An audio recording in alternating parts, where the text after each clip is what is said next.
As-Sunnah, As-Sunnah, As-Sunnah Foundation. As-Sunnah, As-Sunnah, As-Sunnah Foundation. আসসালামু আলাইকুম ওয়া রাহমাতুল্লাহি ওয়া বারাকাতুহু। আলহামদুলিল্লাহ, আসসালাতু ওয়াসসালামু আলা রাসূলিল্লাহ ওয়া আলা আলিহি ওয়া আসহাবিহি ওয়া মান তাবিআ বিহুদাহ, আম্মা বা'দ। সুপ্রিয় দর্শক শ্রোতা, ভাই বোন, দেশ কিংবা প্রবাস, যে যেখান থেকে দেখছেন, আপনাদের সকলকে সাদর আমন্ত্রণ জানাচ্ছি আস-সুন্নাহ ফাউন্ডেশনের স্টুডিও থেকে। আপনারা দেখছেন আস-সুন্নাহ ফাউন্ডেশন আয়োজিত সাপ্তাহিক প্রশ্নোত্তরমূলক অনুষ্ঠান শরঈ সমাধানের 274তম পর্ব। প্রিয় দর্শক, অন্যান্য দিনের মতো আজও ইনশাআল্লাহ তাআলা আপনাদের সঙ্গে ঘণ্টা ব্যাপী থাকছে আমি, এবং আপনাদের করা জীবন জিজ্ঞাসা উত্তর কোরআন এবং হাদিসের আলোকে দেওয়ার চেষ্টা করছি। ওমা তৌফিক ইল্লা বিল্লাহ। আপনার যে কোনো জীবন জিজ্ঞাসা মন্তব্যের ঘরে বাংলা স্পষ্ট করে সংক্ষেপে লিখুন, আমরা ইনশাআল্লাহ আপনার প্রশ্ন উত্তর দেওয়ার আপ্রাণ চেষ্টা অব্যাহত রাখব। আপনারা আমাদের এই লাইভ অনুষ্ঠানটি দেখতে পাচ্ছেন আমাদের ভেরিফাইড ফেসবুক পেজে, আস-সুন্নাহ ফাউন্ডেশন ভেরিফাইড ফেসবুক পেজে, আমাদের ভেরিফাইড ইউটিউব চ্যানেল এবং অন্যান্য পেজ ও চ্যানেল সমূহে, আমাদের সবগুলোতে একযোগে। প্রিয় দর্শক, যে কোনো জায়গায় প্রশ্ন করলে আমরা ইনশাআল্লাহ আপনার প্রশ্ন উত্তর দেওয়ার আপ্রাণ চেষ্টা অব্যাহত রাখব। আমরা লাইভের শুরুতে সাধারণত আস-সুন্নাহ ফাউন্ডেশনের কোনো আপডেট দেওয়ার মতো থাকলে সেটি আপনাদেরকে জানিয়ে থাকি। তারই ধারাবাহিকতায় আজকে আপনাদের সাথে শেয়ার করার মতো আপডেট হলো, আলহামদুলিল্লাহ, বৃক্ষরোপণ কার্যক্রম 2025 সুসম্পন্ন হয়েছে এবং আল্লাহর অশেষ অনুগ্রহে প্রায় 15 লক্ষ বৃক্ষ অর্থাৎ ফলদ বৃক্ষ এবছর আমরা রোপণ করেছি এবং প্রায় 1,500 বাগান আমরা এবছর আলহামদুলিল্লাহ তৈরি করে দিয়েছি বিভিন্ন মানুষজনকে। এই সমস্ত বাগানের পরিচর্যা করে তারা সেগুলোতে এই সমস্ত ফলদ গাছগুলোকে বড় করে তুলবেন এবং সেখান থেকে ইনশাআল্লাহ সাদকা জারিয়ার সব আমরা যারা সংশ্লিষ্ট আছি পেতে থাকব। এছাড়া ফাউন্ডেশনের মসজিদ কমপ্লেক্সের কাজ এগিয়ে চলেছে। 2024-এর বন্যার যে ঘর নির্মাণের কার্যক্রম, 1500 ঘরের পরে আরও 1500 ঘরের কাজ আমরা শুরু করেছি। এই অনেক বড় ভলিউমের কাজ, সেটার অনেক জেলার কাজ ইতিমধ্যে সুসম্পন্ন হয়েছে এবং হস্তান্তর প্রক্রিয়া শেষ হয়েছে, আর কিছু জেলার কাজ হস্তান্তর প্রক্রিয়া চলমান আছে। ইনশাআল্লাহ বিদিনিল্লাহ খুব অল্প সময়ের মধ্যে আমরা এটাকে সমাপ্ত ঘোষণা করতে পারবো। সেই সাথে মসজিদ কমপ্লেক্সের কাজ আলহামদুলিল্লাহ দ্রুত গতিতে এগিয়ে চলেছে। রাত দিন ডাবল শিফটে কাজ চলছে। প্রতিদিন 50 থেকে 70 জন লোক নিয়মিত কাজ করে চলেছেন এবং আলহামদুলিল্লাহ বেসমেন্টের ফ্লোর এর কাজ শেষ হয়ে আল্লাহর মেহেরবানিতে গ্রাউন্ড ফ্লোরে মাথা উঁচু করে দাঁড়িয়েছে আস-সুন্নাহ ফাউন্ডেশন মসজিদ কমপ্লেক্স। ইনশাআল্লাহ বিদিনিল্লাহ 2-3 মাসের মধ্যে সেখানে টেম্পোরারি ওয়াল দিয়ে আমরা জুমার সালাত এবং 5 ওয়াক্ত সালাত শুরু করব ইনশাআল্লাহ তাআলা। চলুন তাহলে প্রিয় দর্শক, আর বিলম্ব না করে আপনাদের যে সমস্ত প্রশ্ন ইতিমধ্যে আমাদের কাছে চলে এসেছে সে সমস্ত প্রশ্ন উত্তর দেওয়ার পালায় আমরা প্রবেশ করি। আমি শুরুতে যে প্রশ্নটি দেখতে পাচ্ছি সেটি হলো, একজন লিখেছেন, আমার মায়ের বয়স 75 বছর, তিনি আমার 2 ভাইয়ের উপর নির্ভরশীল। তার মালিকানায় আছে 6.5 লাখ টাকার জমি এবং নগদ 50,000 টাকা। তার কোনো ঋণ নেই। আমার বাবা মারা গেছেন, আমার মায়ের উপরে কি হজ ফরজ হবে? প্রিয় দর্শক, আপনার মায়ের কাছে যে টাকা আছে সে টাকায় তার উপরে হজ বর্তায়। তার বয়স যদিও 75, তারপরও তার মালিকানা যে জমি আছে সে জমির উপরে তিনি নির্ভরশীল নন, অর্থাৎ এটা তার কোনো ফসলি জমিন, সেটা দিয়ে তার জীবিকা চলে এমন না, এবং নগদ যে টাকা আছে সেই টাকা দিয়ে তিনি হজ করতে পারেন। অতএব কোনো মাহরাম যদি তার সাথে থাকেন তাহলে মাহরামের সাথে তিনি হজে যেতে হবে। আর যদি কোনো মাহরাম না পান তাহলে শুধু এই টাকা দিয়ে তার উপর হজ ফরজ হবে না, কারণ একজন নারী তিনি তার উপর হজ ফরজ হতে হলে তার এবং একজন মাহরামের টাকা লাগে। হ্যাঁ, যদি মাহরাম এমনিতেই ব্যবস্থা থেকে যায় বা হয়ে যায়, যেমন তার সন্তানদের কেউ, ভাইদের কেউ হজে যাচ্ছেন, তাহলে তাদের সাথে তার হজ করতে হবে। এরপরে প্রশ্ন করেছেন একজন, জায়নিস্টরা হামাসের শীর্ষ নেতৃত্বকে হত্যা করার জন্য এবার হামলা করলো কাতারে। মুসলিম বিশ্বকে এই ঘটনা থেকে কী শিক্ষা নিতে বলবেন? খুবই দুর্ভাগ্যজনক একটি বাস্তবতা যে আমরা এক একটি দেশ একের পর এক আমরা হামলার শিকার হচ্ছি এবং প্রত্যেকে মনে করছি যে আমি তো ভালো আছি, অমুক আক্রান্ত হয়েছে, কিন্তু গোটা মুসলিম বিশ্ব যে আসলে একটি দেহের মতো সেটা আমরা অনেকটা ভুলে যেতে বসেছি। দুর্ভাগ্য আমাদের। এবং এই জন্যই ফিলিস্তিনে তারা যে নির্মমতা চালাচ্ছে সেখানে আমরা কিছু শোক বার্তা জানিয়ে শুধুমাত্র আমাদের দায় সারছি। এই জন্য একের পর এক আমরাও কিন্তু আক্রান্ত হচ্ছি।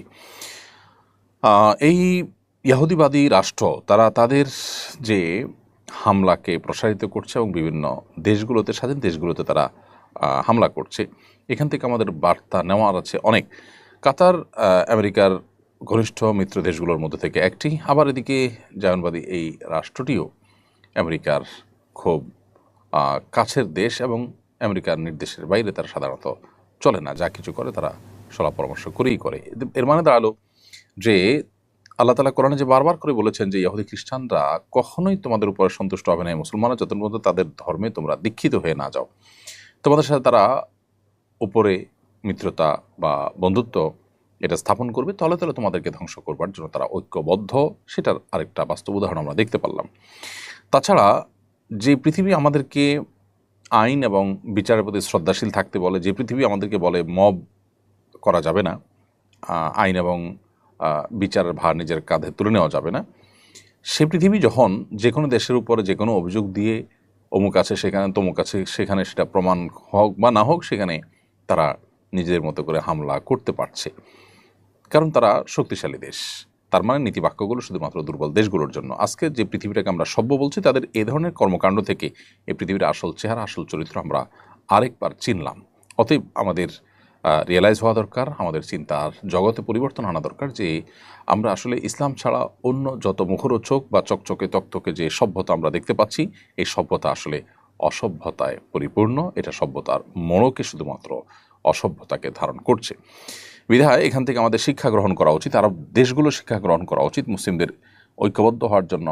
এরকম এক দুটি ঘটনায় যথেষ্ট, কিন্তু দুর্ভাগ্য একের পরে ঘটনাগুলো ঘটার পরও আমরা নিজেদেরকে বাঁচাবার জন্য মরিয়া, যেন আমরা নিরাপদে থাকলেই হলো, অথবা আমরা নিজেরা তো ভালো আছি, এরকম একটা মানসিকতা আমাদের মধ্যে চলে এসছে।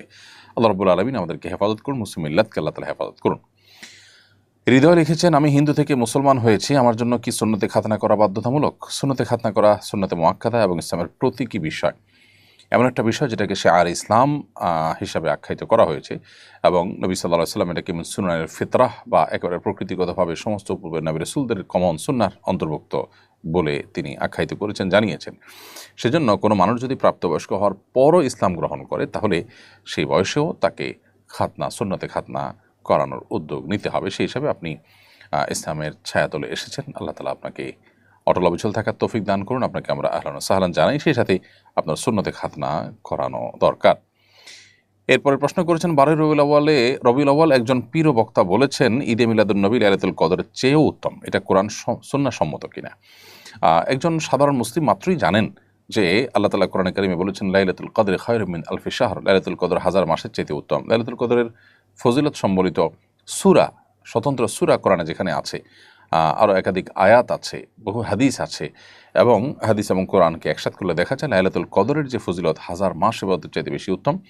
এত বেশি ফজিলত অন্য কোনো রাতে ইবাদতের ব্যাপারে বলা হয়নি। সেখানে রবিউল আউয়াল 12 রবিউল আউয়ালের এই দিন বা রাতের কোনো ফজিলতের কথা কোনো হাদিস আলাদা করে বলা হয়নি। হ্যাঁ, নবী করিম সাল্লাল্লাহু আলাইহি ওয়াসাল্লামের জন্ম এবং মৃত্যুর স্মৃতি বিজড়িত এই মাসটি আমাদের কাছে তাৎপর্যপূর্ণ সন্দেহাতীতভাবে, কিন্তু এর মানে এই না যে এই মাসের এই দিনের কোনো ফজিলত কোন হাদিসে আছে। অতএব 12 রবিউল আউয়ালকে লাইলাতুল কদরের চাইতে শ্রেষ্ঠ বলা তো দূরের কথা, লাইলাতুল কদরের সাথে তুলনা করারই আসলে কোনো কারণ নেই। এই বিষয়গুলো নিছক আবেগের কথা, এগুলোর সাথে কোনো সুন্নাহর কোনো সম্পর্ক নেই, এগুলোর সাথে তথ্য প্রমাণের কোনো সম্পর্ক নেই, এগুলো কোনো এভিডেন্স বা তথ্যভিত্তিক কোনো কথা নয়। অতএব মন গড়া এই সমস্ত শুধুমাত্র আবেগ সর্বস্ব কথা, এটা একজন মুসলিম বলতে পারেন না। মুসলিম যা বলবেন সেটা কোরআন হাদিস থেকে আহরণ করেই বলবেন। কোরআন হাদিস মন গড়া কোনো জিনিস কিন্তু নয়।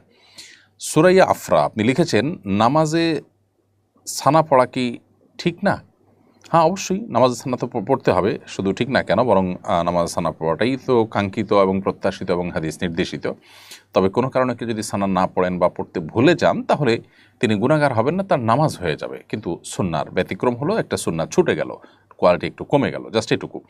তো এই জন্য নামাজে সানা পড়ার চেষ্টা করতে হবে। নবী করিম সাল্লাল্লাহু আলাইহি ওয়াসাল্লাম সানা পড়তেন। সানা মানে হলো নামাজের শুরুতে সূরা ফাতিহার আগে যে দোয়া পাঠ করা। এখানে সানা না বলে আমরা এটাকে দোয়া ইস্তেফতাহ বলতে পারি, আরও ভালো হয়। কারণ এই জায়গায় নবী করিম সাল্লাল্লাহু আলাইহি ওয়াসাল্লাম অন্য যে আরও একাধিক দোয়া রয়েছে, সেগুলো দেখা যায় যে আল্লাহর প্রশংসা জ্ঞাপক বাক্যের পাশাপাশি আল্লাহর পবিত্রতা জ্ঞাপক, আপনার আনুগত্য প্রকাশক বিভিন্ন দোয়া তিনি নিবেদন করেছেন, বাক্য তিনি পাঠ করেছেন। সেজন্য এটাকে দোয়া ইস্তেফতাহ অথবা সানা দুটোই বলা যায়। তো দোয়া ইস্তেফতাহ এটা নবী সাল্লাল্লাহু আলাইহি ওয়াসাল্লাম সূরা ফাতিহার শুরুতে সূরা ফাতিহার আগে, অর্থাৎ সূরা হাত বাঁধে নামাজের তাকবীরে তাহরিমের পরে, এরপর ইস্তেফতাহ দোয়া বা সানা পড়ে তারপর সূরা ফাতিহা সহ অন্যান্য সূরা শুরু করতেন। তো এই জন্য এটা সুন্নাহ, অতএব এই সুন্নাহটাকে আমল করার সুযোগ থাকলে অবশ্যই সেটি করা উচিত। এরপর ইখতিয়ার উদ্দিন আপনি লিখেছেন, মসজিদের নামে ওয়াকফকৃত সম্পদ কোনো ব্যক্তি, প্রতিষ্ঠান বা ইসলামী ট্রাস্টের নামে হস্তান্তর বা লিখে দেওয়ার অধিকার কারো আছে কিনা? কেউ যদি দাতাদের অনুমতি নিয়ে করে এটা বৈধ হবে কিনা? এরকম করা হয়েছে, এখন করণীয় কি? মসজিদের নামে যে জিনিসটা ওয়াকফ করা হয়েছে, দান করা হয়ে গেছে, এটা মসজিদের হয়ে গেছে। এটাকে কোনো দানের পরে এটার মালিকানা কোনো প্রতিষ্ঠান বা ট্রাস্টের কাছে আর আসতে পারে না। হ্যাঁ, এটার পরিচালনার জন্য কোনো ট্রাস্ট দায়িত্ব নিতে পারে, সেটা ভিন্ন বিষয়। কোনো দানকারী ব্যক্তি নিজে কোনো ট্রাস্টকে, কোনো প্রতিষ্ঠানকে দায়িত্ব দিল তারা দেখভাল করার জন্য। মসজিদের নামে যেটা ওয়াকফ হয়ে গেছে ইতিমধ্যে, সেটা আর পরিবর্তন হয়ে কোনো ট্রাস্ট, কোনো প্রতিষ্ঠানের মালিকানা সেটা যেতে পারে না। কারণ ওয়াকফের জমি আসলে কোনো পরিবর্তন করা যায় না, এমনকি ওয়াকফের জমি বিক্রি করা যায় না, সেটার ওয়ারিস হিসাবে ভোগ করা বা ওইটা ওয়ারিসদের মধ্যে ভাগ করার কোনো স্কোপ নাই। এটা স্থায়ীভাবে আল্লাহর ওয়াস্তে দান হিসাবে বিবেচিত হয়। সেজন্য এই ট্রাস্ট বা প্রতিষ্ঠানের নামে এ ধরনের ওয়াকফের সম্পদ বা মসজিদের সম্পদ এটা দান করা যাবে না। কিছুদিন আগে রাজবাড়ির গোয়ালন্দে এক ভণ্ড পীরকে কবর থেকে তুলে পুড়িয়ে দেওয়া হয়েছে। এটা ব্যাপক বিতর্কের জন্ম দিয়েছে। ইসলামের দৃষ্টিতে বিষয়টা কেমন?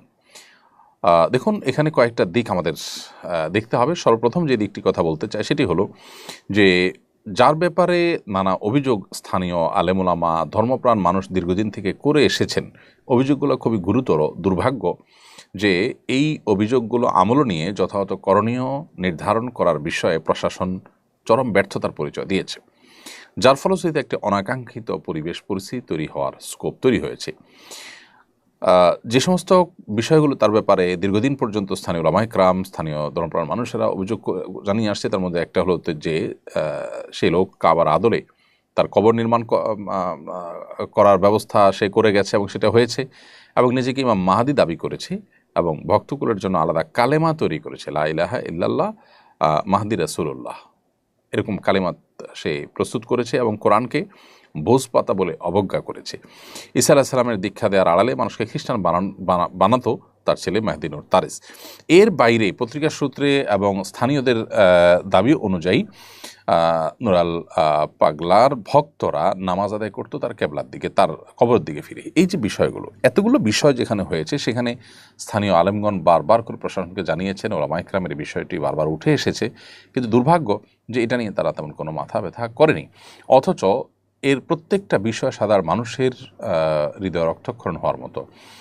কোরআন অবমাননা থেকে নিয়ে হেন কোনো কাজ নাই সে করেনি যেগুলো মানুষকে ক্ষুব্ধ করতে পারে। তো জনগণ সংক্ষুব্ধ হতে পারে এমন কাজ যখন কেউ করছে, তাকে থামানোটা কর্তৃপক্ষের কর্তব্য ছিল, সেটা করা হয়নি। ফলশ্রুতিতে সেটি জনরোষে পরিণত হয়েছে। পাশাপাশি এখানে জনরোষের পেছনে এই যে অনাকাঙ্ক্ষিত অপ্রত্যাশিত ঘটনা ঘটেছে, সেটির পেছনে কোনো ইন্ধন, কোনো এজেন্সি, কোনো দেশি বিদেশি কোনো চক্র, তাদের কোনো হাত এখানে থাকার সমূহ আশঙ্কা আছে। কারণ ঠিক এই ঘটনার পরপরই আমরা দেখেছি হাটাজারিতে আপনার সুন্নি ওয়াহাবি নামে আপনার শিরোনামে সেখানে মারামারির সংবাদ পত্রপত্রিকা উঠে এসেছে, যেটা ইতিপূর্বে সাধারণত বারুলকে ঘিরে কখনো হয়নি। অর্থাৎ পরপর দুটি ঘটনা ঘটেছে এবং এগুলোর যে প্যাটার্ন, সেটার দিকে তাকালে বোঝা যায় যে এখানে কোনো দাঙ্গা বাঁধাবার বা ধর্মীয় ইস্যুতে কোনো উন্মাদনা সৃষ্টি করবার প্রচেষ্টা অব্যাহত ছিল। তো একদিক থেকে ধর্মপ্রাণ মানুষদেরও দায়িত্বশীলতার পরিচয় দিতে হবে, আবার অপর দিক থেকে প্রশাসনের বাহিনীদেরও এখানে দায়িত্বশীলতার পরিচয় দিতে হবে যে এখানে কোনো শয়তানি চক্র কাজ করছে কিনা এবং কোনো ষড়যন্ত্র কাজ করছে কিনা। আল্লাহ তাআলা আমাদেরকে হেফাজত করুন এবং এ ধরনের ষড়যন্ত্র থেকে আমাদের দেশ মাতৃভূমি থেকে আল্লাহ তাআলা রক্ষা করুন, এবং এ ধরনের কর্মকাণ্ড যেগুলো জনগণের ধর্মীয় অনুভূতিতে আঘাত, সেগুলো বন্ধ করাটা এটা আমাদের কর্তব্য এবং এটার জন্য সুস্পষ্ট আইনও হওয়া দরকার। একজন শ্রমিকের দেশের বাইরে মোবাইল ফোনে বিয়ে হয়, কিন্তু বর্তমানে পারিবারিক কিছু জটিলতার কারণে উক্ত বিবাহ বিচ্ছেদ করতে চাচ্ছে। এখন উপায় কি? কোনো রেজিস্টার হয় নাই, শুধুমাত্র মোবাইলে কবুল বলা হয়েছে। প্রথম কথা হলো, মোবাইলে বিয়ের যে শর্ত আছে, বিয়ের যে কন্ডিশন আছে, নীতিমালা আছে শরিয়ার আলোকে, সেটা যদি অনুসরণ হয়ে থাকে তাহলে বিবাহ তো বিশুদ্ধ হয়ে গেছে। আর যদি বিবাহ বিশুদ্ধ হয়ে যায়, তাহলে সেই বিবাহ নিয়মতান্ত্রিকভাবে আপনার শরিয়া গ্রাহ্য উপায়ে যদি তালাকের একান্ত প্রয়োজন থাকে, তাহলে সেক্ষেত্রে তালাকের দিকে যাওয়া যেতে পারে। কিন্তু একান্ত প্রয়োজন না থাকলে ঠুনকো অজুহাতে মন চাইলো বিয়ে করলাম আর কদিন পরে মন চাইলো ভেঙে দিলাম, এটা করা উচিত নয়। এইভাবে তালাক দেওয়া আল্লাহর কাছে খুবই অপছন্দনীয় কাজ। সেজন্য একজন মুসলমান হিসাবে এই ধরনের সম্পর্ক ভাঙার আগে আমাদের 10 বার ভাবতে হবে। বিচক্ষণ, বিদগ্ধ, দায়িত্বশীল কোনো আলেম মুফতির সাথে সাক্ষাৎ করতে হবে, কথা বলতে হবে, তাদের পরামর্শ এবং অপিনিয়ন নিতে হবে, তারপরে সেখানে সিদ্ধান্তে আসা যাবে। তো যেহেতু কিভাবে ঠিক হয়েছে বিবাহ, এখানে কি উকিল নির্ধারণ হয়েছে কি হয়নি, কিভাবে হয়েছে, শুধুমাত্র ভিডিও কলে কবুল বলেছে আর প্রস্তাব দিয়েছে এমন হয়েছে না অন্য কোনো প্রক্রিয়া হয়েছে, সেটা জানতে হবে, তারপরে প্রশ্ন উত্তর পরিপূর্ণভাবে দেওয়া যাবে। এরপরে প্রশ্ন হলো, আমার ছেলেকে ঢাকার খ্যাতনামা এক কিন্ডারগার্টেনে ভর্তি করেছি, সেখানে মাসের শুরুতে তাদের বেতন দিতে হয়। আল্লাহ না করুক আমার ছেলের কিছু হয়ে গেলে কিংবা চলে আসলে এই বেতন তাদের জন্য জায়েজ হবে কিনা? মাসের শুরুতে কি বেতন নিয়ে নেওয়া ঠিক? মাসের শুরুতে বেতন, অগ্রিম বেতন নেওয়া যেতে পারে, তবে সেই অগ্রিম বেতন নেওয়ার ক্ষেত্রে যে নীতিমালা থাকবে, উভয় পক্ষের মধ্যে যে সমঝোতা থাকবে, সেই সমঝোতার আলোকেই এটি নেওয়া যাবে। এখন কথা হলো, যদি কেউ সেই মাসে অগ্রিম মাসে বেতন দেওয়া আছে, অনেকে 2-4 মাসেরও অগ্রিম বেতন দেওয়া থাকে, কিন্তু সেই বেতন ভোগ করার সুযোগ তার হয়নি, তার আগে সে মারা গেছে, তাহলে সেক্ষেত্রে সেটাও নীতিমালা লেখা উচিত এবং এটা ফেরত দেওয়া উচিত কর্তৃপক্ষ, অভিভাবককে। কারণ লা ইয়াহিল্লু মাল মুসলিম ইল্লা বিতিবি নাফসি, এবং নবী সাল্লাল্লাহু আলাইহি ওয়াসাল্লাম বলেছেন ফাইমা ইয়াখুযু মাল আখিক ফাইমা তাখুযু মাল আখিক, আপনি কারোর টাকা নিতে হলে কিসের বিনিময় নিলেন সেটা আপনাকে স্পষ্ট করতে হবে। যেহেতু আপনি সার্ভিস দেননি, তাহলে বিনিময় নিতে পারেন না। অগ্রিম নেওয়ার চুক্তিটা এই জন্য জায়েজ যে অনেক সময় দেখা যায় পরবর্তীতে আদায় করা কঠিন হয়, সেজন্য আগে নিয়ে রাখলেন, যে কোনো কিছুরই অগ্রিম দেওয়া জায়েজ আছে। সেই হিসাবে এই উভয় পক্ষ রাজি থাকলে এটি জায়েজ আছে। বাট নীতিমালা যেটা থাকবে সেই নীতিমালার উপরে আমল করতে হবে, উভয় পক্ষ যেটার উপরে সম্মত হবে সেটার উপরে তার আমল করতে হবে। আর যদি এমন হয় যে ভর্তি শুরুর পর নীতিমালা ভঙ্গ করে মনচাহিভাবে চলে যায়, তাহলে সেক্ষেত্রে যে মাসে চলে গেছে সে মাসের বেতন 2-4 দিন পড়লেও পুরো মাসে বেতন নেওয়ার অধিকার থাকে, কারণ সেটা আগে থেকে স্পষ্ট থাকে এবং নীতিমালা থাকে। সোজা কথা, উভয় পক্ষের মধ্যে যদি চুক্তি থাকে এবং সেখানে সব নীতিমালা বলা থাকে, সেটা শরিয়া গ্রাহ্য, শরিয়া বিরোধী কোনো কিছু না থাকে, তাহলে সেক্ষেত্রে অগ্রিম বেতন নেওয়াতে কোনো অসুবিধা নেই। এখন অগ্রিম কয়েক মাসের দিয়েছেন, আপনার ছেলে আল্লাহ না করুক মারা গেল অথবা সে কন্টিনিউ করতে পারলো না, এখানে আপনার কোনো দোষ নাই বা কোনো চুক্তি ভঙ্গ হয়নি, তাহলে সেক্ষেত্রে নিয়মতান্ত্রিকভাবে আপনার বেতন আপনার ফেরত পাওয়ার কথা। কয়েকদিন আগে চন্দ্রগ্রহণ হলো। চন্দ্রগ্রহণ, সূর্যগ্রহণ হলে করণীয় কি? চন্দ্রগ্রহণ এবং সূর্যগ্রহণ হলে আমাদের করণীয় হলো দুটি। প্রথমত, চন্দ্রগ্রহণ, সূর্যগ্রহণকে কেন্দ্র করে যে সমস্ত কুসংস্কার আমাদের সমাজে আছে, সেগুলো থেকে আমাদের বিরত থাকতে হবে, দূরে থাকতে হবে। বহুবিধ কুসংস্কারাচ্ছন্ন বিশ্বাস এবং কর্ম আমাদের সমাজে আছে। বিশেষ করে গর্ভবতী নারীদের জন্য এটা করা যাবে না, ওটা করা যাবে না, এরকম অনেক কথা বলা আছে, যার একটিও কোরআন হাদিস দ্বারা প্রমাণিত নয়। চন্দ্রগ্রহণ, সূর্যগ্রহণের সময় অন্য 10 জন মানুষ যেরকম স্বাভাবিক সব কাজ করতে পারে, একজন গর্ভধারণকারিণী মা তিনিও অন্য যে কোনো বৈধ সাধারণ স্বাভাবিক কাজ তিনি করতে পারেন। বিধায় এই কুসংস্কারের জন্য বিশ্বাস থেকে আমাদের বেরিয়ে আসতে হবে, এটা হলো প্রথম কাজ। নাম্বার 2, চন্দ্রগ্রহণ, সূর্যগ্রহণ হলে সেক্ষেত্রে চন্দ্রগ্রহণ, সূর্যগ্রহণকে ঘিরে আমরা নবী সাল্লাল্লাহু আলাইহি ওয়াসাল্লামের সুন্নাহর অনুসরণ করতে গিয়ে চন্দ্রগ্রহণের নামাজ, সূর্যগ্রহণের নামাজ আদায় করব। এটা এনজয় বা ফুর্তি করার জিনিস নয়, বরং এভাবে একসময় পৃথিবীর আয়ু শেষ হবে এবং আলোহীন হয়ে যাবে চন্দ্র এবং সূর্য, এবং কিয়ামত ঘনিয়ে আসবে, মহাপ্রলয় হবে।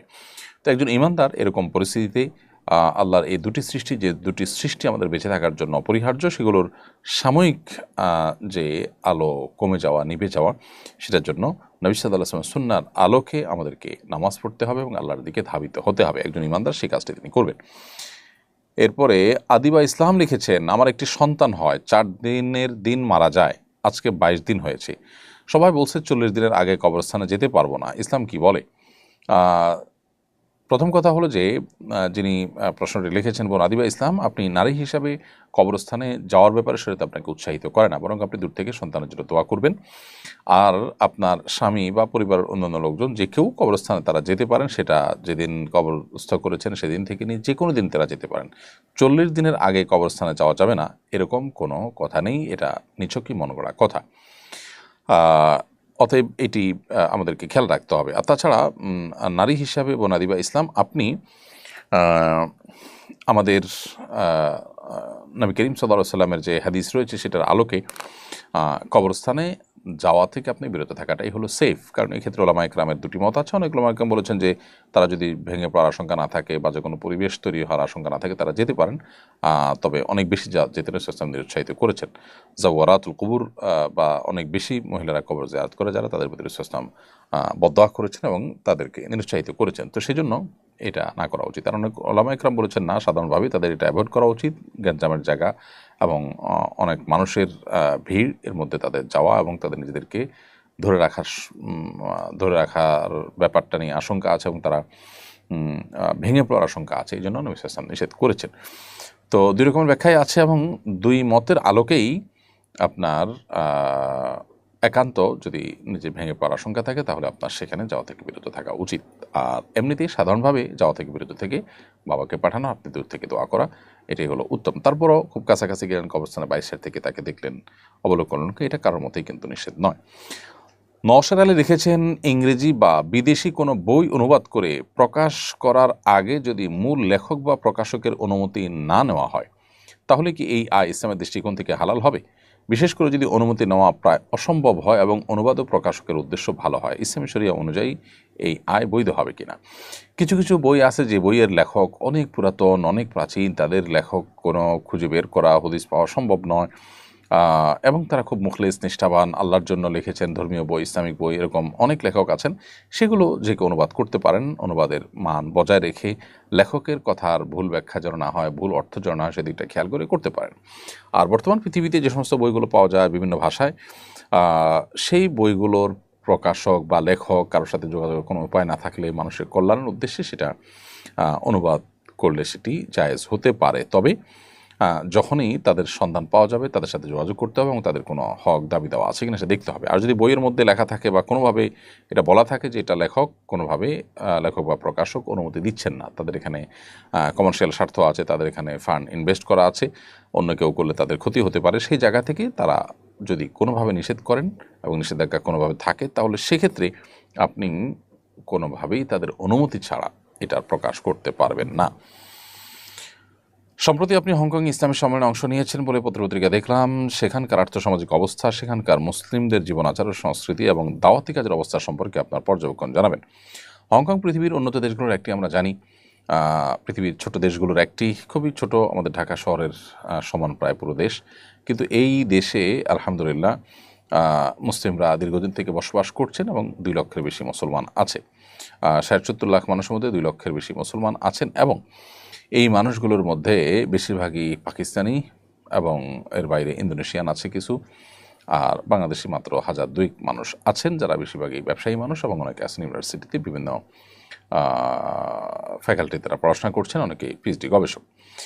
তো সেখানে আলহামদুলিল্লাহ দিনী কাজ যেটুকু চলছে সেটুকু দেখে যথেষ্ট ভালো লেগেছে, তবে আরও এটাকে অনেক বেশি বেগবান করবার সুযোগ আছে।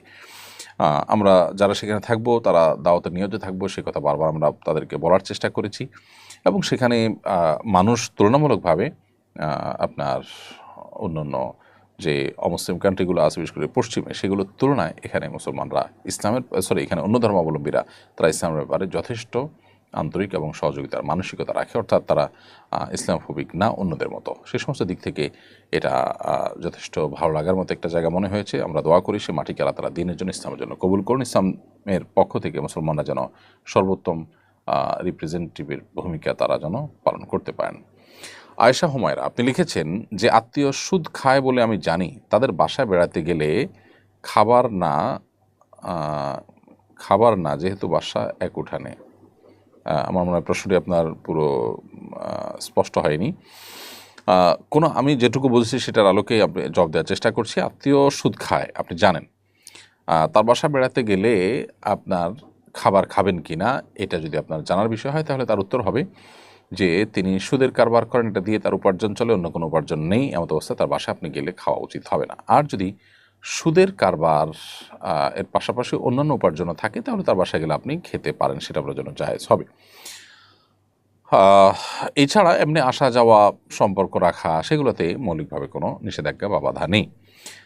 এরপরের প্রশ্ন হলো, নামাজের আগে অনেক সময় মোবাইল সাইলেন্ট করতে মনে থাকে না, এক্ষেত্রে নামাজের মধ্যে কল এলে আমি এক হাতে কল কেটে দিই, এতে নামাজের কোনো ক্ষতি হবে কিনা?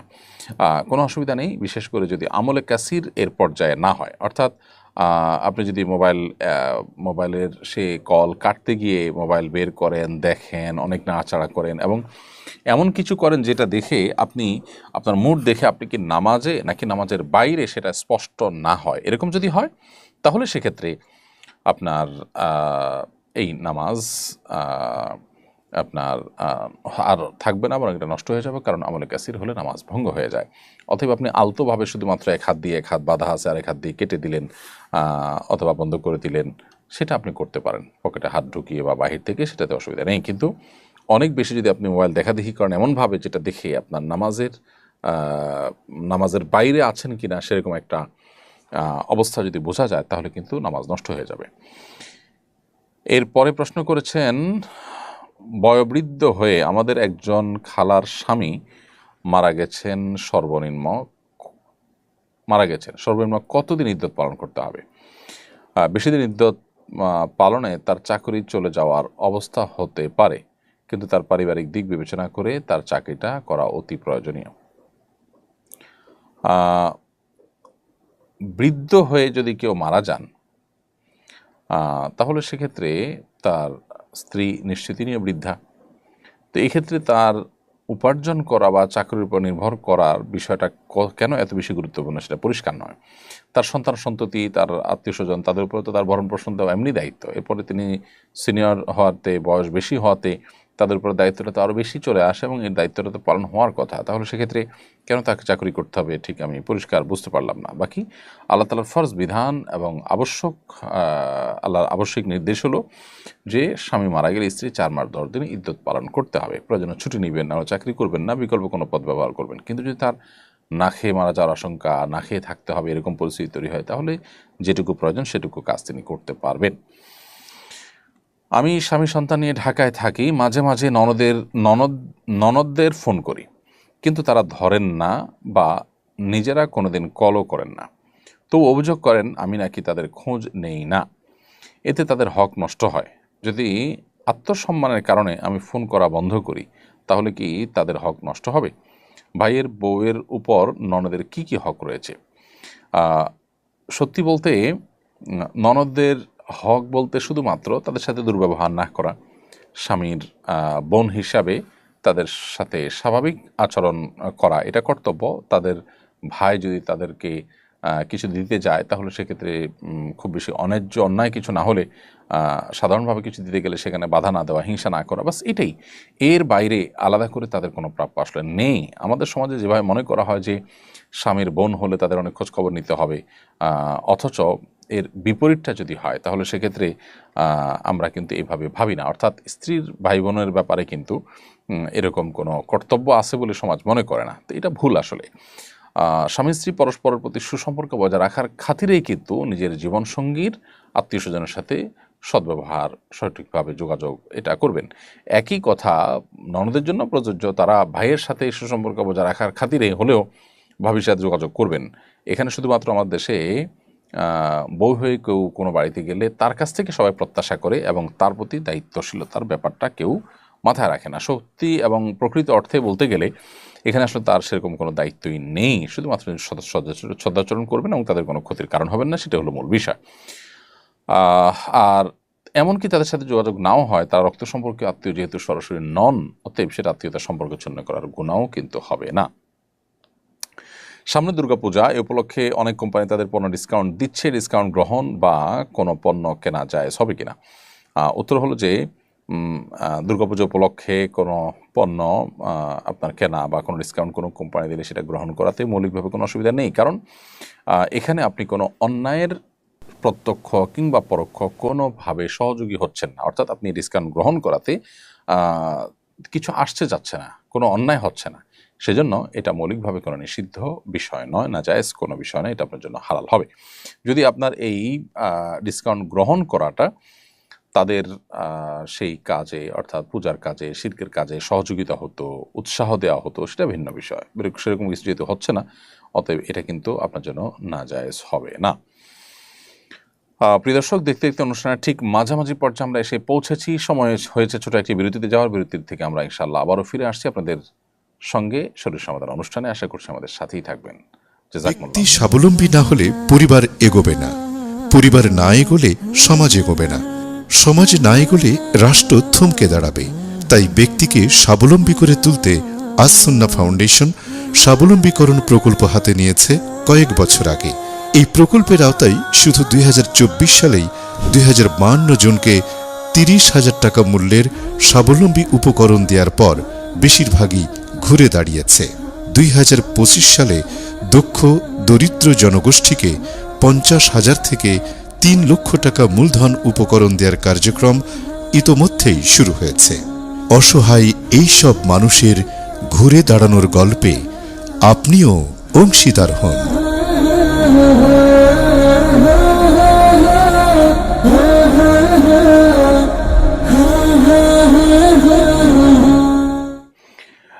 বিরতির পর আবার আপনাদেরকে স্বাগতম জানাচ্ছি। আপনারা দেখছেন আস-সুন্নাহ ফাউন্ডেশন আয়োজিত সাপ্তাহিক সরাসরি প্রশ্ন উত্তরমূলক অনুষ্ঠান শরীয়ত সমাধানের 274তম পর্ব। এমনি মোস্তাফিজুর রহমান আপনি লিখেছেন, ইসলামে লটারি হারাম বলে জানি, কিন্তু বর্তমানে কিছু কিছু ব্যবসায়ী লটারির মাধ্যমে ওমরা নিয়ে যাওয়ার অফার দেয়, এটা ইসলাম সমর্থন করে কিনা? ইসলামের সাধারণভাবে লটারি হারাম এমনটি মনে করবার কোনো কারণ নেই, বরং এটা সঠিক ধারণা নয়। যে লটারিতে জুয়া থাকে সেটা হারাম, মূলত জুয়াটা হারাম, লটারিটা মূল বিষয় নয়। কিছু কিছু লটারি আছে যেগুলো মূলত জুয়া, সেটা হারাম। যেমন সবাই 10 টাকা 10 টাকা করে ধরলো এবং লটারি করা হলো, যার দিকে কাটা গেল তিনি সবার টাকাটা পেয়ে গেলেন, এটা জুয়া। তো এটা হারাম। এর বাইরে কোনো ব্যক্তি কোনো সিদ্ধান্ত নিতে গিয়ে, ধরুন একটা বিল্ডিংয়ে 10 জন শেয়ার হোল্ডার, 10 জন 10টা ফ্ল্যাট ভাগ করে নেবেন, এটা লটারি করে নিলেন এবং লটারির পরও কম বেশি যেটা থাকবে সেটা মিনিমাইজ করার জন্য তারা কোনো একটা ফিগার ঠিক করলেন যাতে কারোর অধিকার নষ্ট না হয়। এইভাবে যখন তারা কোনো বিষয়ে ঐক্যবদ্ধ হয়েছেন, তার আলোকে লটারি করেছেন, সেটা কিন্তু সম্পূর্ণ হালাল। এই লটারি নিষিদ্ধ নয়, লটারি মানেই হারাম, এমনটি মনে করা ভুল। অতএব কোনো কোম্পানি যদি তার ব্যবসার পলিসিতে এরকম কিছু রাখেন যে ক্রেতাদের মধ্যে থেকে কিছু মানুষকে তিনি পুরস্কার দিবেন, তো সেটা কিন্তু মৌলিকভাবে কোনো নাজায়েজ বিষয় নয়। কিন্তু আমাদের মনে রাখতে হবে যে পুরস্কার দেওয়ার জন্য ব্যবসায়ীরা কাস্টমারদেরকে যে অফার দিবেন, সেখানে আলাদা কোনো টাকা ওই কম্পিটিশনের জন্য নিতে পারবেন না। অর্থাৎ কম্পিটিশনে শরিক হওয়ার জন্য টাকা দিবেন, তারপরে সেখান থেকে পুরস্কার পাওয়ার সম্ভাবনা থাকবে, এটা হলে দিন শেষে সেটাও কিন্তু জুয়াই হবে। এজন্য ওইটা না যায়। এমনিতে যারা কিনবেন, ক্রেতাদের মধ্য থেকে কিছু মানুষকে লটারি দেওয়া হলো, কোনো টাকা তাদের লটারিতে অংশগ্রহণ করার জন্য আলাদা যদি দেওয়া না লাগে, তাহলে এটা জায়েজ আছে। ফ্যামিলি প্ল্যানিংয়ে চাকরি করলে ইনকাম হালাল হবে কিনা? ফ্যামিলি প্ল্যানিংয়ে মৌলিকভাবে চাকরি করলেই যে ইনকাম হারাম হবে ব্যাপারটা তা নয়, বরং আপনি যদি পরিবার পরিকল্পনার এখানে এই যে স্থায়ী পদ্ধতি যে লাইগেশন আছে এবং মানুষ সন্তান যেন নিতে উৎসাহী না হয় সেজন্য কাজ করেন, তাহলে সেটা না জায়েজ হবে। ইসলামের শরীয়তের দৃষ্টিকোণ থেকে সেটা জায়েজ নয়। পৃথিবীতে মানব সভ্যতা টিকে থাকে যে প্রক্রিয়ার মধ্য দিয়ে, সেটার ব্যাপারে আপনার কি বলে এটাকে ডিমোটিভেটেড যদি করা হয়, তাহলে কিন্তু সেটা নাজায়েজ কাজ হয় এবং সেজন্য এটা থেকে আমাদেরকে বেঁচে থাকতে হবে এবং এটা করলে গুনাহ হবে, সে চাকরি আপনার হালাল হবে না। এছাড়া ওই একই কোম্পানির অন্য কোনো কাজে আপনি যদি চাকরি করেন যেখানে প্রত্যক্ষভাবে এই ধরনের গুনাহের কাজে আপনার কোনো সহযোগিতা করতে হয় না, তাহলে আপনার ইনকাম হালাল হতে পারে। কেউ যদি নিজেকে ইমাম মাহদির দাবি করে এবং মৃত্যুর আগেই নিজের কবরকে পবিত্র কাবা শরীফের আদলে তৈরি করে রাখে, তার ব্যাপারে স্থানীয় মুসলিমদের করণীয় কি? তাদের উচিত ইসলামের নামে এই বিভ্রান্তির ফলে মানুষের মধ্যে যে বিভ্রান্তি তৈরি হতে পারে, মানুষ ইসলাম বিমুখ হতে পারে, শিরকে লিপ্ত হতে পারে, মুসলিমদের মধ্যে এ ধরনের বিভ্রান্তি তৈরি করলে সেটা বন্ধ করার জন্য স্থানীয় মুসলমানদের উদ্যোগ নিতে হবে। বিশেষ করে স্থানীয় প্রশাসন আদালতের শরণাপন্ন হয়ে মুসলিমদের ধর্মের অবমাননা ইত্যাদির কারণে তাদের ব্যাপারে ব্যবস্থা গ্রহণ করতে হবে। এর বাইরে তাদেরকে দাওয়াতি কাজ করা যেতে পারে, কিন্তু তাদের মধ্যে দাওয়াতি কাজ করা যেতে পারে, কিন্তু কোনো অবস্থাতেই এটাকে নির্বাধায় করতে দেওয়াটা, এটা তথাকথিত ব্যক্তি স্বাধীনতার নামে দিনের বিষয়ে মানুষকে ধ্বংসের দিকে নিয়ে যাওয়ার নামান্তর। আমরা যারা ব্যক্তি স্বাধীনতার নামে এ ধরনের কাজ যার যা খুশি তা করার পক্ষে আমরা কথা বলি, তারা কি একটা রাষ্ট্রের যে নিয়ম কানুন আছে সেগুলোর বাইরে কাউকে কিছু করবার এখতিয়ার দিবেন স্বাধীনতার নাম দিয়ে? নিশ্চয়ই দিবেন না। তাহলে আল্লাহর দিন তার চাইতে বড় কোনো বিষয় তো আমাদের কাছে থাকতে পারে না। বিধায় সেখানে এ ধরনের মন গড়া জিনিস করে মানুষকে বিভ্রান্ত করার পথ রুদ্ধ করতে হবে, তা না হলে নাহি আল মুনকার বা অসৎ কাজে বাধা প্রদান বলতে পৃথিবীতে আর কিছুই থাকবে না। আমার মায়ের সৎ ভাই কি আমার মাহরাম? উত্তর হলো হ্যাঁ, আপনার মায়ের ভাই তিনি যে কোনো দিক থেকে ভাই হোক না কেন, অর্থাৎ আপনার মায়ের বাবার দিক থেকে ভাই, অর্থাৎ আপনার নানা যিনি তার অন্য ঘরের সন্তান সেদিক থেকে ভাই, কিংবা আপনার মায়ের নানি, আপনার মায়ের মা আপনার নানি তার আগের ঘরের বা পরের ঘরের অন্য ঘরের কোনো সন্তান সেদিক থেকে ভাই, এরকম ভাই যদি হয়ে থাকে, সৎ ভাই হয়ে থাকে, তাহলে তারাও কিন্তু আপনার মাহরাম, কারণ তারা আপনার মায়েরও মাহরাম এবং সেই সূত্রে আপনাদেরও মাহরাম হবে। আমি গর্ভবতী, গত রবিবার চন্দ্রগ্রহণ হয়েছে। সে সময় আমার শাশুড়ি আমাকে পেটে হাত রাখতে, বাইরে বের হতে, খাবার খেতে ও তরকারি কাটতে বারণ করেছিলেন। এসব করলে নাকি বাচ্চার ক্ষতি হয়। এই বিষয়গুলো কি সত্য?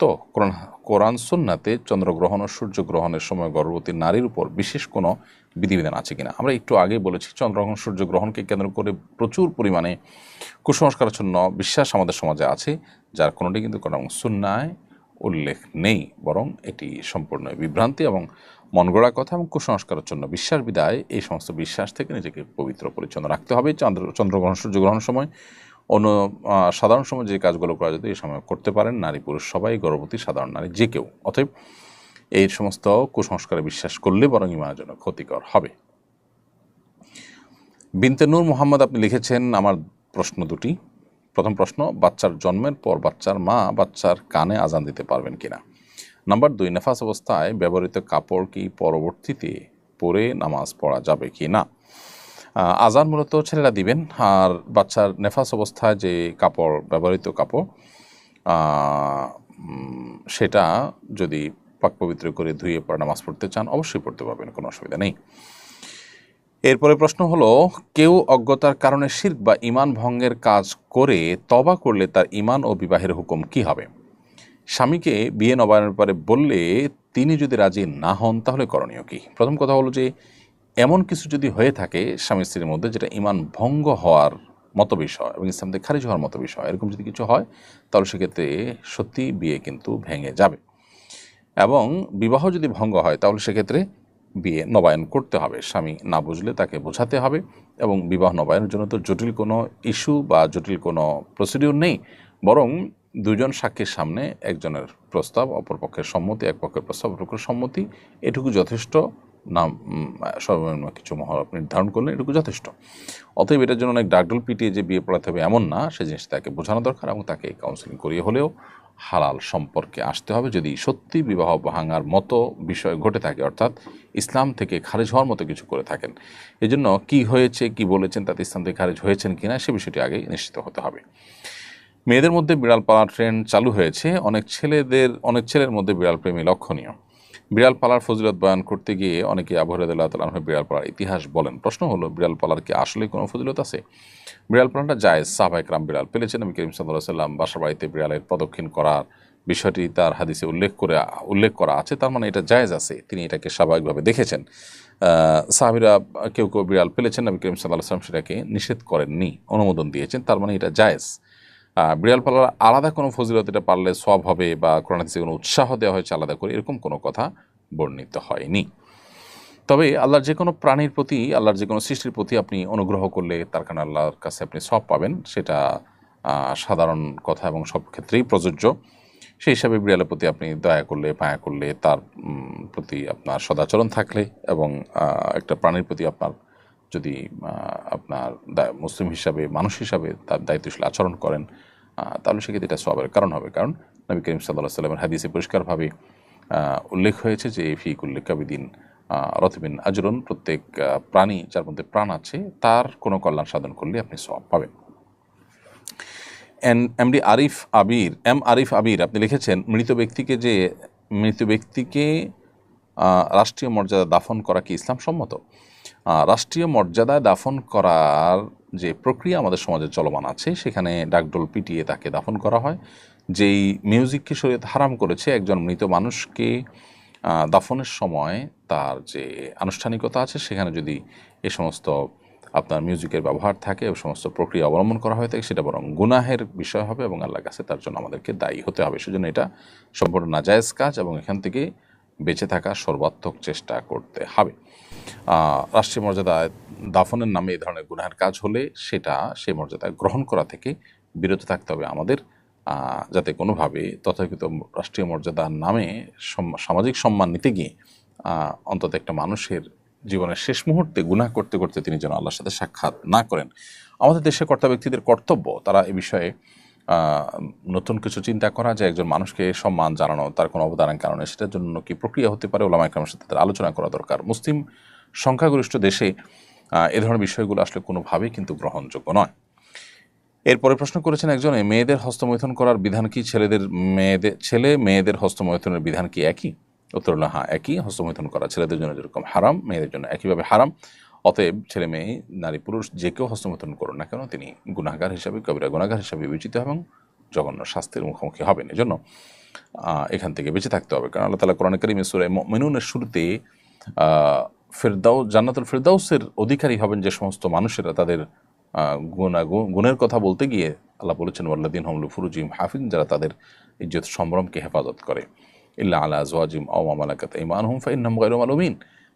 নির্দিষ্ট বৈধ ক্ষেত্রে যেমন স্বামী স্ত্রী তাদের পারস্পরিক শারীরিক সম্পর্কের মাধ্যমে যদি তারা তাদের জৈবিক চাহিদা পূরণ করেন সেটা শুধু অনুমোদিত। অতএব অন্য কোনো উপায় শরীয়ত অগ্রাহ্য, শরীয়ত অনুমোদন করেনি, অননুমোদিত কোনো উপায়ে যদি আপনি আপনার যৌন চাহিদা পূরণ করেন সেটা নারী হোক পুরুষ হোক সবার জন্যই কিন্তু হারাম হিসাবে বিবেচিত হবে। এরপরের প্রশ্ন হলো, আমি একজন কলেজ শিক্ষার্থী, আমি নবীজির জীবন সম্পর্কে জানতে চাই, কোন সিরাত গ্রন্থটা পড়তে পরামর্শ দিবেন? আপনাকে আগে সিদ্ধান্ত নিতে হবে যে আপনি আসলে সিরাত গ্রন্থ পড়ে আপনি কি জানতে চান। নবী করিম সাল্লাল্লাহু আলাইহি সাল্লামের জীবনের ধারাবাহিক ঘটনা প্রবাহ একেবারে জন্ম থেকে মৃত্যু পর্যন্ত কখন কি ঘটেছে, কিভাবে কি হয়েছে, বিস্তারিত বৃত্তান্ত যদি আপনি জানতে চান তাহলে আপনার জন্য আর রাহিক আল মাখতুম সবচাইতে ভালো।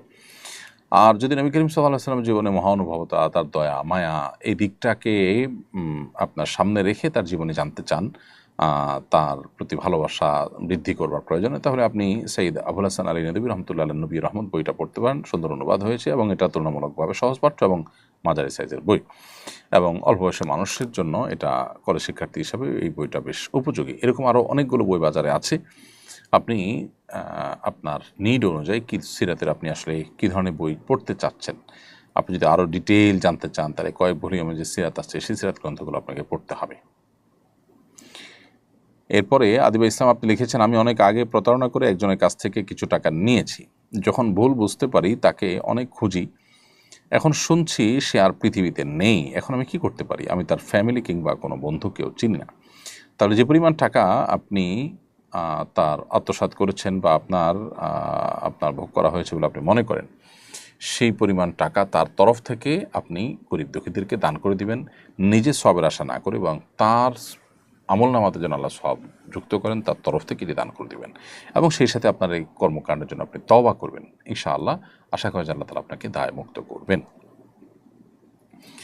এরপরের প্রশ্ন হলো, আমি ক্যাডেট কলেজে পড়ি, এখানে অনেক নিয়ম কারণ ইসলাম বিরোধী, যেমন মেয়েদের শার্ট প্যান্ট পরতে বাধ্য করা হয়, মিউজিক শোনা, নাচ গানে অংশ নিতে বলা, নন মাহরামের সাথে হ্যান্ডশেক করা ইত্যাদি।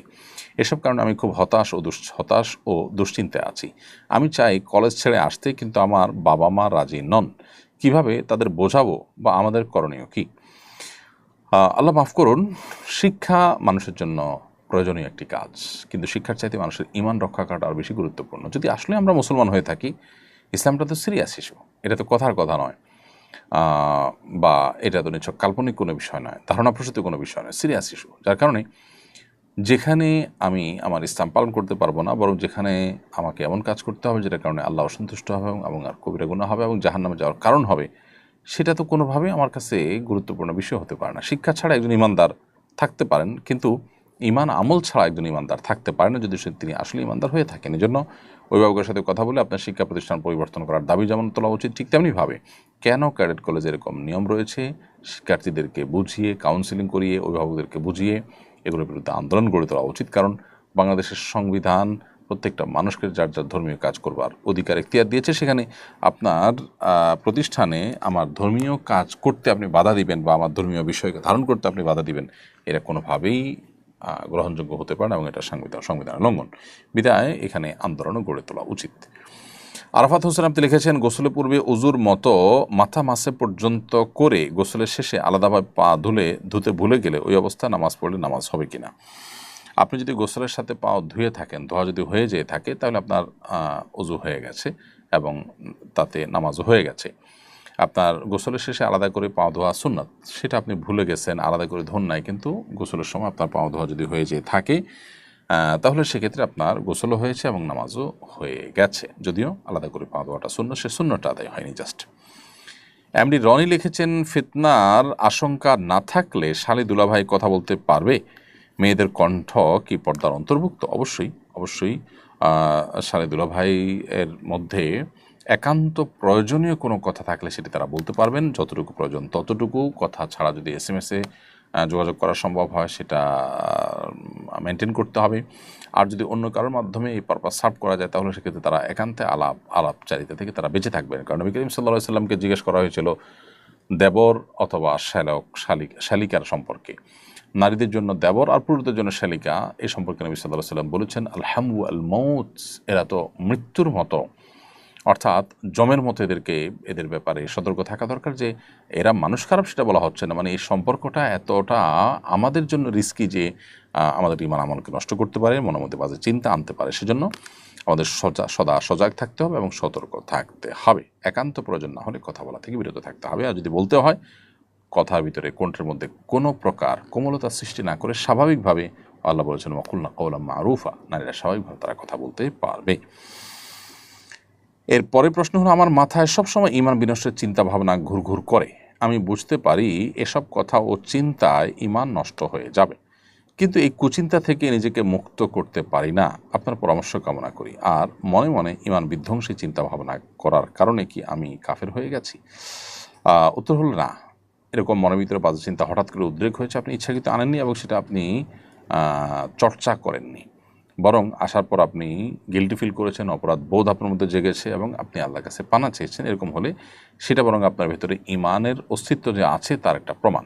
ঠিক একইভাবে নবী করিম সাল্লাল্লাহু আলাইহি সাল্লাম তার কাছে এক ব্যক্তি বলেছেন, হে আল্লাহর রাসূল, আমার মনের ভিতরে এরকম বাজে চিন্তা আসে আল্লাহকে নিয়ে। তিনি যখন পরেশান হয়ে পড়ছিলেন যে আমার কি ঈমান নষ্ট হয়ে গেল কিনা, তখন নবী সাল্লাল্লাহু আলাইহি সাল্লাম বলেছেন, যাকা নফসুল ঈমান, এটাই তো ঈমান যে তোমার আল্লাহর ব্যাপারে বাজে চিন্তা শয়তান আনছে আর তুমি পরেশান হচ্ছ, তার মানে তুমি এটাকে ডিনাই করছো। তো এটা তোমার মধ্যকার ঈমানকে বরং আরও সাব্যস্ত করে। এরপরের প্রশ্ন হলো, আমি অ্যাডমিশন দেওয়ার জন্য কোচিংয়ে ভর্তি হয়েছি। কোচিংয়ে বিকেল 4:15 থেকে 6:45 পর্যন্ত পড়ায়, তাই আমার আসরের নামাজ কাজা হয়ে যায় এবং মাগরিবের নামাজের জামাত ছুটে যায়। এতে কি আমার গুনাহ হবে? দেখুন, নামাজের চাইতে গুরুত্বপূর্ণ কোনো বিষয় মুসলমানের কাছে থাকতে পারে না। আপনার কোচিং শুরু হওয়ার আগে যদি ওয়াক্ত হয়ে যায় তাহলে আপনি নামাজ পড়ে তারপরে কোচিং শুরু করবেন। আর যদি না থাকে, ওয়াক্ত আগে যদি না হয়, তাহলে মাঝামাঝি যখনই সুযোগ হবে উজু করে আপনি অন্তত ফরজটুকু আদায় করে নিতে হবে এবং একাধিক ব্যক্তি থাকলে জামাত নামাজ পড়তে হবে। তাতে কিছু সময় যদি পড়াশোনা ছুটে যাক, কিন্তু সে সব কিছু তোয়াক্কা না করে আপনি যদি শুধুমাত্র কোচিংকেই অগ্রাধিকার দিয়ে রাখেন এবং এই সময় আপনি নামাজ না পড়েন, তাহলে আপনার জন্য এটা জায়েজ হবে না এভাবে কোচিং সেন্টারে পড়া। প্রয়োজনে আপনি এই জায়গা পরিবর্তন করবেন, কিন্তু তাই বলে আপনি নামাজে কম্প্রোমাইজ করতে পারবেন না। যদি করেন তাহলে সেক্ষেত্রে মহা অপরাধ, মহাপাপ বা কবিরা গুনাহ হবে। এরপরের প্রশ্ন হলো, আমি 1.5 মাস বয়সী এক বিড়াল ছানা রাস্তায় পাই, তার এক চোখ নষ্ট হওয়ায় ডাক্তারের পরামর্শে সার্জারি করে। সার্জারির আগে 10 ঘন্টা খাবার পানি না দেওয়ার নির্দেশ ছিল। অপারেশনের কয়েক ঘন্টা পর বিড়ালটি মারা যায়। এতে আমি অনুশোচনায় ভুগছি। আমার তত্ত্বাবধানে মারা যাওয়ায় কি আমি গুনাহগার হব? আপনি যেহেতু এই প্রাণীর উপকার করতে চেয়েছেন এবং আপনার উদ্দেশ্য ছিল ভালো কিছু করা এবং ডাক্তার আপনাকে যেটা পরামর্শ দিয়েছে সেটাও তার ভালোর জন্যই দিয়েছিলেন, এরপরও আনফর্চুনেটলি সে হয়তো বাঁচেনি। অতএব এখানে আপনার কোনো দায় নেই, আপনার ইচ্ছাকৃত কোনো ভুল বা ত্রুটি নেই, বিধায় আপনি কোনো গুনাহগার হবেন না। আল্লাহর কাছে পাকড়াও বা জবাবদিহির মুখোমুখি হতে হবে না ইনশাআল্লাহ তাআলা। এমনি জাহিদুল ইসলাম লিখেছেন, পিতা যদি সন্তানের ভরণ পোষণ সুদের টাকা দিয়ে থাকেন, তাহলে কি সন্তান গুনাহগার হবেন কিংবা সন্তানের উপর কোনো প্রভাব পড়বে কিনা? ভাই জাহিদ, আপনার প্রশ্ন উত্তর হলো যে যদি পিতার উপরে সন্তান এতটা নির্ভরশীল হয় যে সন্তান আর বিকল্প কোনো পথ নেই, কিছু করার নেই, তাহলে যতটুকু না হলে তার প্রাণ বাঁচে না, জীবন বাঁচাবার জন্য যতটুকু দরকার ততটুকু তিনি শুধুমাত্র পিতার কাছ থেকে গ্রহণ করতে পারবেন, এর বেশি নয়। আর যদি সন্তানের নিজস্ব উপার্জনের কোনো ওয়ে তিনি বের করার সুযোগ থাকে, তাহলে তার জন্য পিতার এই সম্পদ ভোগ করা জায়েজ হবে না, এবং বিনয়ের সাথে পিতাকে বুঝিয়ে তিনি অন্য কোনো পদ্ধতি অবলম্বন করলে সেটা অবশ্যই ভালো এবং উচিত। এরপরের প্রশ্ন হলো, বাসায় বউ এবং মাকে নিয়ে জামাতে নামাজ আদায় করতে পারবেন কিনা, পারবো কিনা? উত্তর হলো অবশ্যই পারবেন আপনি। সেক্ষেত্রে তারা আপনার পাশে কেউ দাঁড়াবেন না, দুজন একসাথে পিছনে দাঁড়াবেন আর আপনি একা সামনে দাঁড়াবেন। এরপরে মুনিয়া মাহি আপনি লিখেছেন, আমার সন্তান হয় না, নেক্সট সন্তানের জন্য কি আমল করতে পারি? আল্লাহ নবী ইব্রাহিম আলাইহিসসালাম এবং জাকারিয়া আলাইহিসসালাম দুজন নবী, তারা সন্তান হওয়ার আশা ছেড়ে দেওয়ার পর আল্লাহ তাআলার কাছে দোয়া করার পর আল্লাহ তাআলা তাদেরকে অলৌকিকভাবে সন্তান দিয়েছেন। এই জন্য ইব্রাহিম আসলাম এবং জাকারিয়া আসলাম তো দোয়া করতে পারেন। সেই দুই নবীর দোয়াগুলোর মধ্যে থেকে একটা হলো রব্বি হাবলি মিনাস সলিহিন, যেটা ইব্রাহিম আসলাম করেছেন, যার অর্থ হলো আল্লাহ আমাকে নেক সন্তান দান করুন, রব্বি হাবলি মিনাস সলিহিন বেশি বেশি পাঠ করবেন। আরটা হলো যে রব্বি লা তাদারনি ফারদা ওয়া আনতা খায়রুল ওয়ারিসিন, আল্লাহ আমাকে একা ছেড়ে দিবেন না, আপনি সর্বোচ্চ ওয়ারিস, আপনি সর্বোচ্চ উত্তরাধিকারী। ঠিক একইভাবে আরও দোয়া আছে, রব্বানা রব্বি হাবলি মিন লাদুনকা যুররিয়াতান তাইয়্যিবাহ ইন্নাকা সামিউদ দুআ, আল্লাহ আপনার পক্ষ থেকে পবিত্র সন্তান আপনি দান করুন, ভালো সন্তান দান করুন, আপনি দোয়া শ্রবণকারী। তো এরকম যে দোয়াগুলো আছে এই দোয়াগুলো আমরা পাঠ করতে পারি, এর মাধ্যমে ইনশাআল্লাহ হয়তো আমাদেরকে নেক সন্তান দিতে পারেন। এরপরও যদি কেউ নেক সন্তান না পান কোনো কারণে, বারবার দোয়া করার পরও আল্লাহ তাআলা তাকে সন্তান দিলেন না, তাহলে বুঝতে হবে যে এটা আল্লাহর তরফ থেকে পরীক্ষা, এবং সবর করতে হবে, ধৈর্য ধারণ করতে হবে। আল্লাহ তাআলা কোরআনে কারিমে বলেছেন যে ইয়াজআলু মান ইয়াশাউ আকিমা, যাকে ইচ্ছা তাকে আল্লাহ বন্ধা করেন, সন্তান দেন না, এটা আল্লাহর ফয়সালা। এর মধ্যে কোনো কল্যাণ আছে। যদি আপনার যদি কোনো কুলাঙ্গার সন্তান হয় কিংবা কোনো বিকলাঙ্গ সন্তান হয়, সেটা চাইতে আপনার না হওয়াটা নিশ্চয়ই কল্যাণ হবে। সেজন্য আল্লাহর ফয়সালাকে মেনে নেওয়াটাই হলো বুদ্ধিমানের পরিচয়। এরপরে প্রশ্ন করেছেন ওয়াজিহা ইসলাম, আপনি লিখেছেন, আমার মেয়ে বাচ্চার নাম সূরা রাখতে পারবো? যেহেতু কোরআনে আছে, তাই সন্তান যদি ভালো না হয় তাহলে কোনো বেয়াদবি হবে কিনা? সূরা রাখতে পারেন, সূরা রাখাতে কোনো অসুবিধা নেই। আপনার আড়াল, আবডাল, প্রাচীর বা সীমানা এই জাতীয় অর্থ আসে, তো এটা মানুষের নাম রাখতে পারেন, কোনো অসুবিধা নেই। আর সন্তান ভালো না হলে, খারাপ হলে আপনি কোরআনের সূরার নামে সূরার শব্দের নামকরণ করেছেন, এর জন্য আপনার কোনো দায় আসবে না। মুশফিকুর রহমান রিজভী লিখেছেন, মনে খারাপ চিন্তা ভাবনা আসে, এর থেকে বাঁচার উপায় কি? বাম দিকে প্রতীকী থুতু ফেলবেন, থুতুর ফেলার করে থুতু বলবেন, থুতু আওয়াজ করবেন এবং থুতু ফেলার ভান করবেন, এবং শুয়ের আগায় পরিমাণ যে থুতু আসে এরকম থুতু আসতে পারে, প্রতীকী থুতু ফেলবেন। এর বাইরে আমানতু বিল্লাহি ওয়া রাসূলিহি, আল্লাহ এবং তার রাসূলের প্রতি ঈমান এনেছি, এটা পড়বেন, তাহলে মনের ওয়াসওয়াসা দূর হবে ইনশাআল্লাহ। এবং আউযু বিল্লাহি মিনাশ শাইতানির রাজিম, আমি আল্লাহর কাছে বিতাড়িত শয়তান থেকে পানাহ চাই, এই দোয়া বা এই আউযু বিল্লাহ এটা পাঠ করবেন। এগুলোর মাধ্যমে আল্লাহ তাআলা চাহেন তো ইনশাআল্লাহ খারাপ চিন্তা ভাবনা বাম দিক থেকে সাধারণত হয়ে থাকে, শয়তান মানুষের মনে প্রবেশ করে থাকে, থেকে বেঁচে থাকতে পারবেন। এর বাইরে উযু অবস্থায় থাকা, শয়তানের থেকে আত্মরক্ষার জন্য আরও যে সমস্ত উপায় এবং পদ্ধতি কোরআন সুন্নাহয় বলা আছে, বাতানো আছে, সেগুলো আপনি অনুসরণ করবেন ইনশাআল্লাহ। আশা করা যায় আল্লাহ তাআলা আপনার মনকে হেফাজত করবেন। এছাড়া আমরা দোয়া করবো সবসময়, আল্লাহুম্মা জাআল ওয়াসাওয়িসা কলবি খাশিয়াতাক, আল্লাহ আমার অন্তরের সমস্ত কুমন্ত্রণাকে আপনার ভয় দিয়ে আপনি পরিপূর্ণ করে দিন, রূপান্তর করে দিন। তোহা ইসলাম নূর লিখেছেন, মহিলারা খোলা আকাশের নিচে, ছাদে কিংবা উঠানে গায়রে মাহরাম দেখা ব্যতীত নামাজ আদায় করতে পারবেন কিনা? উত্তর হলো, মহিলারা যদি এরকম কোনো জায়গায় নামাজ পড়েন যে ছাদের উপরে তারা নামাজ পড়ছেন কিন্তু কোনো পুরুষ তাদেরকে দেখছে না, তাদের পর্দার কোনো ব্যাঘাত হচ্ছে না, তাহলে এটা জায়েজ আছে। কিন্তু উত্তম হয় তাদের জন্য নামাজের ব্যাপারটাতে যে তারা ঘরের ভেতরে যতটা সম্ভব আবদ্ধ ঘরে নামাজ পড়বেন, সেটা উত্তম।